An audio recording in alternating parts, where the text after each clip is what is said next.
इस वीडियो को लाइक करें, हमारे चैनल को सब्सक्राइब कर बेल आइकन ज़रूर प्रेस करें हमारी न्यू वीडियो सबसे पहले देखने के लिए। Hello friends, Radhe Radhe. Friends, आज मैं बताऊंगी आपको वरलक्ष्मी व्रत की पूजा विधि क्या है, पूजा सामग्री क्या है, पूजा के क्या लाभ हैं, पूजा के क्या नियम हैं और वरलक्ष्मी व्रत की कथा के बारे में। तो इससे पहले अगर आपने मेरे चैनल को सब्सक्राइब नहीं किया है तो प्लीज़ मेरे चैनल को सब्सक्राइब कीजिए, साथ ही बेल आइकन को भी प्रेस कीजिए। तो आगे बढ़ते हैं और ज़्यादा बातें नहीं करते हैं। इंसान जीवन में सुख समृद्धि और धन संपदा के लिए जाना जाता है। भगवान का आशीर्वाद भी पाना चाहता है। सभी चाहते हैं कि उन पर माता लक्ष्मी की विशेष कृपा बनी रहे। देवी लक्ष्मी को समर्पित वरलक्ष्मी व्रत का खास व्रत किया जाता है। हिंदू धर्म में वरलक्ष्मी को बहुत महत्वपूर्ण माना गया है। वरलक्ष्मी स्वयं महालक्ष्मी का ही रूप है। ऐसी मान्यता है कि वरलक्ष्मी देवी का अवतार दूधिया महासागर अर्थात क्षीरसागर से हुआ था। उनका रंग दूधिया महासागर के रंग के रूप में वर्णित किया जाता है और वह रंगीन कपड़े में सजी होती हैं। माता का ये रूप भक्तों की हर मनोकामना पूरी करता है। यही वजह है कि देवी के इस रूप को वर और लक्ष्मी के रूप में जाना जाता है। वरलक्ष्मी व्रत करने से घर की दरिद्रता दूर होती है और सुख संपत्ति में इजाफा होता है। वरलक्ष्मी का व्रत श्रावण माह के शुक्ल पक्ष के दौरान एक सप्ताह पूर्व शुक्रवार को मनाया जाता है। ये राखी सावन पूर्णिमा से कुछ दिन पहले ही आता है। इस व्रत की अपनी ही महत्व है। वेद पुराणों तथा शास्त्रों के मुताबिक सावन माह के शुक्ल पक्ष की दशमी को वरलक्ष्मी जयंती मनाई जाती है। अब हम पूजन की सामग्री जान लेते हैं। वरलक्ष्मी पूजा के लिए आप सभी सामग्री पहले से ही एकत्र कर लें। यहाँ पर हम उन सामग्रियों के बारे में बता रहे हैं जो खास तौर से वरलक्ष्मी व्रत पूजा के लिए ज़रूरी होती हैं। इसमें शामिल है माता लक्ष्मी जी की प्रतिमा, फूलमाला, कुमकुम, हल्दी, चंदन चूर्ण पाउडर, विभूति, शीशा कंघी, आम पत्र, फूल, पान के पत्ते, पंचामृत, दही, केला, दूध, पानी, अगरबत्ती, मौली, धूप, कपूर, छोटी पूजा की घंटी, प्रसाद, तेल, दीपक तथा अक्षत। वरलक्ष्मी व्रत रखने के क्या लाभ हैं ये भी जान लेते हैं। सावन मास के शुक्ल पक्ष की नवमी तिथि को व्रत रखकर पूजन करने वाले को संतान की प्राप्ति होती है। सुख और संपदा में वृद्धि होने लगती है। अचानक धन का आगमन होता है।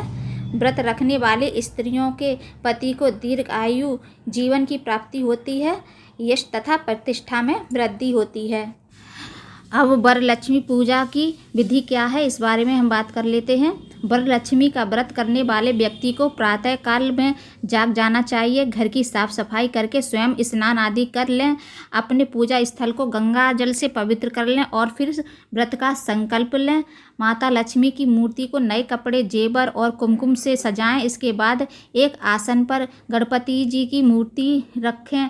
साथ में माँ लक्ष्मी की मूर्ति को पूरब दिशा में स्थापित करें। आप पूजा स्थल पर थोड़ा सा तांदुल आखा चावल फैलाएं और एक कलश में जल भरकर उसे दांतुल पर रखें।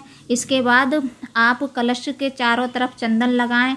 कलश के पास पान, सुपारी, सिक्का, आम के पत्ते आदि डालें। फिर एक नारियल लें और उस पर चंदन, हल्दी, कुमकुम लगाकर उसे कलश पर रख दें। एक थाली में लाल वस्त्र, अक्षत, फल फूल, दूर्वा, धूप, दीप आदि से माँ लक्ष्मी की पूजा करें। माँ की मूर्ति के सामने दीपक जलाएं और साथ ही वरलक्ष्मी व्रत की कथा पढ़ें। पूजा समाप्त होने के बाद प्रसाद महिलाओं को बांटें। इस दिन व्रती को निराहार रहना चाहिए। रात के समय में आरती अर्चना के बाद फलाहार करना बेहतर माना जाता है। पौराणिक कथा के मुताबिक एक बार मगध राज्य में कुंडी नाम का एक नगर था। कुंडी नगर का निर्माण स्वर्ग से हुआ माना जाता था। इस नगर में एक ब्राह्मण महिला चारुमती अपने परिवार के साथ रहती थी। चारुमती कर्तव्यनिष्ठ औरत थी। वह अपने सास ससुर एवं पति की सेवा और माता लक्ष्मी जी की पूजा अर्चना कर एक आदर्श नारी का जीवन व्यतीत करती थी। एक रात चारुमती के स्वप्न में माँ लक्ष्मी आकर बोली, चारुमती, हर शुक्रवार को मेरे निमित्त मात्र वरलक्ष्मी व्रत को किया करो। इस व्रत के प्रभाव से तुम्हें मनोवांछित फल प्राप्त होगा। अगले सुबह चारुमती ने लक्ष्मी माता द्वारा बताए गए वरलक्ष्मी व्रत का समाज की अन्य महिलाओं के साथ विधिवत पूजन किया। पूजन के संपन्न होने पर सभी नारियां कलश की परिक्रमा करने लगीं। परिक्रमा करते समय सभी औरतों के शरीर तरह तरह के स्वर्ण आभूषणों से सज गए। उनके घर भी सोने के बन गए और उनके पास घोड़े, हाथी, गाय आदि पशु भी आ गए। सभी महिलाओं ने व्रत की विधि बताने के लिए चारुमती की प्रशंसा की। कालांतर में यह कथा भगवान शिवजी ने माता पार्वती को कही थी। इस व्रत को सुनने मात्र से लक्ष्मी जी की कृपा प्राप्त होती है। बोलो माता रानी की जय। तो फ्रेंड्स, अगर आपको मेरा वीडियो पसंद आया हो तो वीडियो को लाइक कीजिए, अपने दोस्तों में ज़्यादा से ज़्यादा शेयर कीजिए, कमेंट कीजिए। अगर आप मेरे चैनल पर पहली बार आए हैं तो प्लीज़ चैनल को सब्सक्राइब कीजिए। Bye bye.